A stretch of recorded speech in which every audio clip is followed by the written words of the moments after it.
Hello there, welcome to Vietsound channel. Today we're going to contrast the A sound and the A sound in Vietnamese. So are you ready? Let's get started.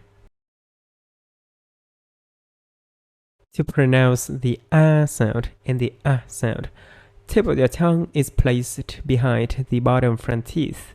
Relax your tongue and flatten it and put it a little bit forward. Open your mouth wide. Stretch your lips slightly and keep them relaxed.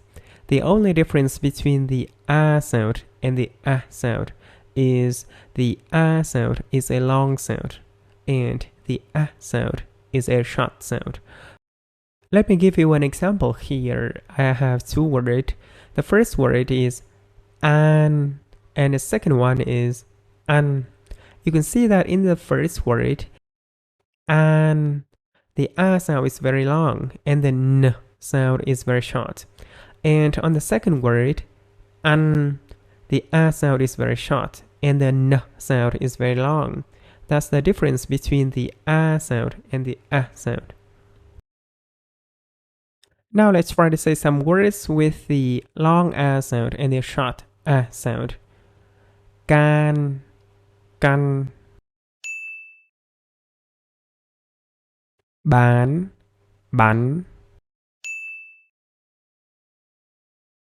chan, chăn, tham, thăm, tám, tắm, bát, bắt, cát, cắt, trang, trăng, cam, căm, nám, nắm, trăng sáng, ham ăn, cát trắng,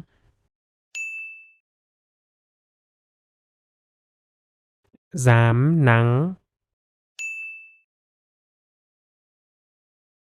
bắt cá, hai mặt,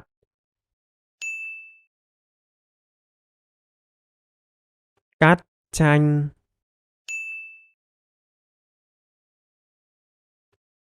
cam đắt.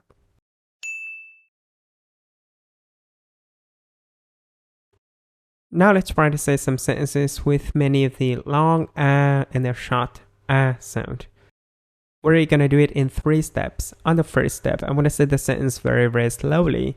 Then I'm going to do it a little bit faster. And on the last step, I'm going to say the sentence with normal speed. Trang, ngồi, ngắm, trăng, sáng. Now a little bit faster. Trang, ngồi, ngắm, trăng sáng. Now with normal speed. Trang ngồi ngắm trăng sáng. Hằng, đi, lang, thang, trên, đường, vắng. Now a little bit faster. Hằng, đi, lang thang, trên, đường vắng. Now with normal speed. Hằng đi lang thang trên đường vắng. Thanh, cắt, tám, quả, chanh. Now a little bit faster. Thanh, cắt, tám, quả, chanh. Now with normal speed. Thanh cắt 8 quả chanh. Okay, you've done very well. If you want to bring a smile into my face, you can support me by the link in the description. Thank you for watching.